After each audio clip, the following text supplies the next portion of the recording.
विधानसभा चुनाव नजदीक आने के साथ ही पाली जिले में भी चुनावी सरगर्मियां तेज हो गई हैं।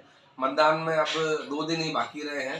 तो हमने पाली विधानसभा क्षेत्र के भाजपा प्रत्याशी ज्ञानचंद पारख एवं कांग्रेस प्रत्याशी भीमराज भाटी से चर्चा की कि वे किन मुद्दों को लेकर जनता के बीच जा रहे हैं और यदि जनता उन्हें चुनकर विधानसभा में अपने प्रतिनिधि के रूप में भेजती है तो उनकी क्या प्रतिक्रिया रहेगी, क्या प्राथमिकताएं रहेंगी। आप भी देखिए दोनों जनप्रतिनिधियों ने क्या कहा वॉइस ऑफ मारवाड़ के साथ बातचीत में। Voice of Marwar. पाली विधानसभा चुनावों के लिए मतदान में 2 दिन ही शेष रहे हैं, जिसके चलते भाजपा और कांग्रेस सहित विभिन्न दलों और निर्दलीय प्रत्याशियों ने मतदाताओं को रिझाने के लिए अपनी पूरी ताकत झोंक दी है। पाली जिले की 6 सीटों को साधने के लिए सोमवार को प्रधानमंत्री नरेंद्र मोदी ने जाडन में चुनावी सभा को संबोधित किया तो मुख्यमंत्री अशोक गहलोत ने बुधवार को सोजत में चुनावी सभा को संबोधित किया।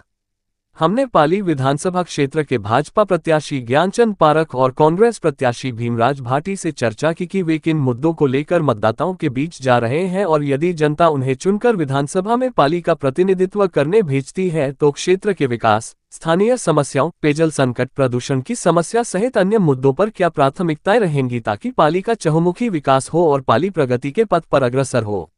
वॉइस ऑफ मारवाड़ के लिए मनोज शर्मा ने की दोनों प्रत्याशियों से खास चुनावी चर्चा। एक तो मैं राष्ट्र हित में, देश हित में मतदान का आह्वान कर रहा हूँ। दूसरा, जो मैंने अब तक काम किए हैं और जो जनता की जो सेवा की है उसका वास्ता भी दे रहा हूँ। और आने वाले कल में चूँकि हमारी सरकार बनने वाली है तो जो पाली की समस्या है, जो भी है, उनको सरकार आते ही उनका समाधान करने के लिए मतदान मांग रहा हूँ। कुछ लोकल समस्याएं हैं जो इशू बने हुए हैं इस बार। नहीं, लोकल समस्याएं नगर परिषद से संबंधित है, मेरे से संबंधित नहीं है।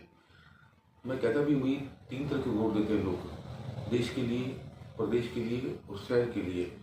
मेरा काम प्रदेश वाला है, वहाँ की कोई समस्या नहीं है। लोकल समस्या है तो लोगों को समझाइश कर रहे हैं। पेयजल संकट का समाधान नहीं हो पा रहा है। पेयजल संकट अभी बीच में 3 महीना था। 2002 में हमने पाइपलाइन बिछाई थी जवाई बांध से लेकर रोहित तक। 20 साल तक पाली में पेयजल संकट नहीं आया। ये अस्थायी मामला है, स्थायी मामला नहीं है। और इस बार गवर्नमेंट आएगी, जवाई पुनर्भरण और इंदिरा गांधी कैनाल योजना का जो 3 चरण का काम है वो जल्दी से जल्दी पूरा करवाऊंगा। कार्यकर्ताओं में कुछ रोष नजर आ रहा है, उसके लिए कार्यकर्ताओं में कोई रोष नहीं। कार्यकर्ता बहुत जोश है। पहली बार बहुत बड़ी संख्या में कार्यकर्ता जुड़े हैं। हमारे कार्यकर्ता जिस कदर काम कर रहे हैं, आप कल्पना नहीं कर सकते, इतना जोश है कार्यकर्ताओं में। हमारी मीटिंगों में पहले कभी इतनी संख्या नहीं रही जितनी अब रही है। हमारे वार्ड की मीटिंगों में कार्यकर्ताओं की संख्या 150-200 रहती है और मंडल की मीटिंगों में 1000-1500 हमारी संख्या रही है। इतना जोश पहले कभी नहीं देखा मैंने। विपक्षकारों को प्रदूषण की समस्या का समाधान नहीं हो रहा है। जब पिछला शासन था तो मैंने केंद्र सरकार से 100 करोड़ दिलवाए थे JLD के। बाद में सरकार चेंज होने के बाद काम को धीमी गति से, पर एक JLD पूरा बन गया है और आने वाले कल में 2 JLD और लाने का हम वादा करते हैं। पार्षदों ने विरोध जताया। नहीं, हमारे पार्षद नहीं, पार्टी के वो हमारी पार्टी का पार्षद नहीं है, निर्दलीय है। वो चुनाव के कारण जुड़ा था, वापस चला गया। इसमें कोई दिक्कत नहीं, एक ही है पार्षद, बाकी सारे पार्षद पूरी ताकत से लगे हुए, पूरी ताकत से। कुछ सूत्रों में विरोध के भी स्वर नजर आ रहे थे, उसको लेकर आप क्या कहते हैं? कहीं विरोध नहीं है। इतना समर्थन मुझे पहले कभी नहीं मिला जितना समर्थन मुझे मिल रहा है। ये तो चुनाव है, लोकतंत्र है, थोड़ा बहुत ये विपक्ष वाले हैं वो करते हैं, लेकिन इतना जन समर्थन पहले कभी मैंने महसूस नहीं किया जो इस बार महसूस किया मैंने। सबसे पहले तो है कि पिछले 25 साल से ये विधायक है और इन्होंने पीने के पानी की समस्या का कोई निदान नहीं किया। तो सबसे पहले तो मैं पीने के पानी की व्यवस्था के लिए, हालांकि अशोक जी ने बहुत कुछ कर दिया है, लेकिन फिर जो बचा है वो पाली से रोड से पाली तक पानी लाना है, वो सब उसके लिए मैं पूरा परफेक्ट प्रयास करूँगा ताकि मेरी जनता को पीने का पानी उपलब्ध हो सके। दूसरा प्रदूषण की समस्या है। प्रदूषण की समस्या पिछले कई सालों से मुँह बाए खड़ी है और इन विधायक महोदय ने इस प्रदूषण के बारे में कुछ किया ही नहीं।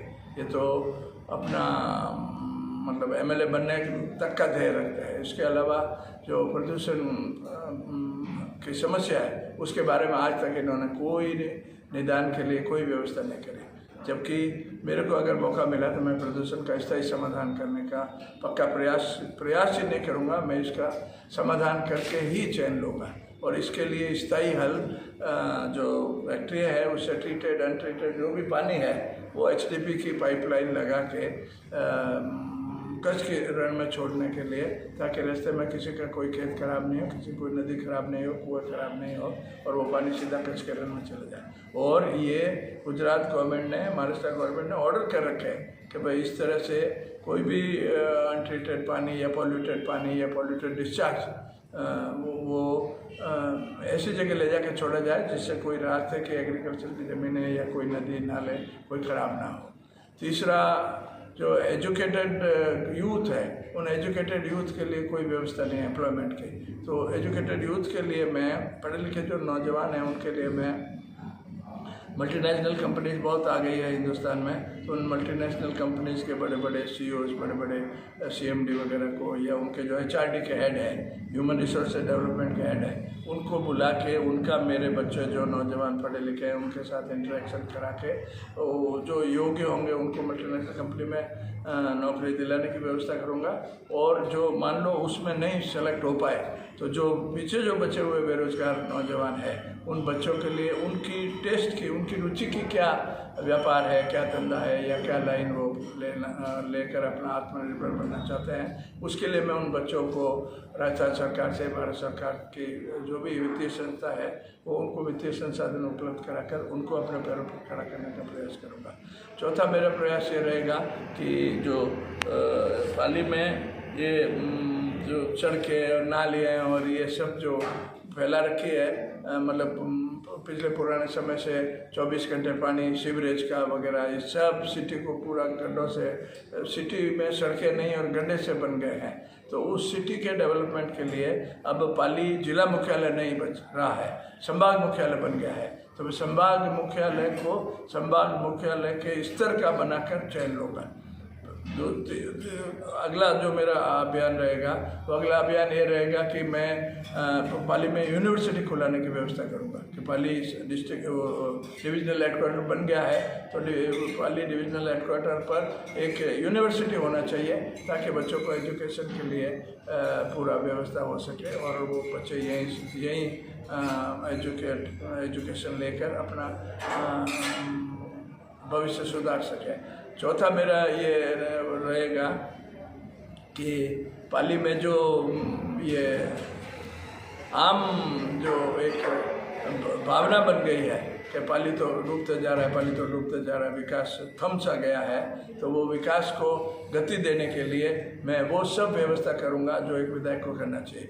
विधायक का काम है कि आम जनता के लिए जो कानून है उस कानून की वजह से उस आम जनता को जो निदान नहीं मिल पाता है या उसका समाधान नहीं मिल पाता है या उसका सॉल्यूशन नहीं मिल पाता है, उसको उन कानूनों को बदलना विधानसभा में, उस कानून को बदलने के लिए अपनी आवाज़ उठाना और नए ऐसे कानून बनाने की व्यवस्था करना जिन कानूनों की वजह से शहर विधानसभा क्षेत्र का विकास हो सके, विधानसभा क्षेत्र के मतदाताओं को राहत मिल सके, विधानसभा क्षेत्र के मतदाताओं को और आगे तरक्की करने के लिए कोई संसाधन मुहैया हो सके, विकास की कोई गति दी जा सके, तो वो सब कानून बनाना जिससे लोगों को राहत मिले।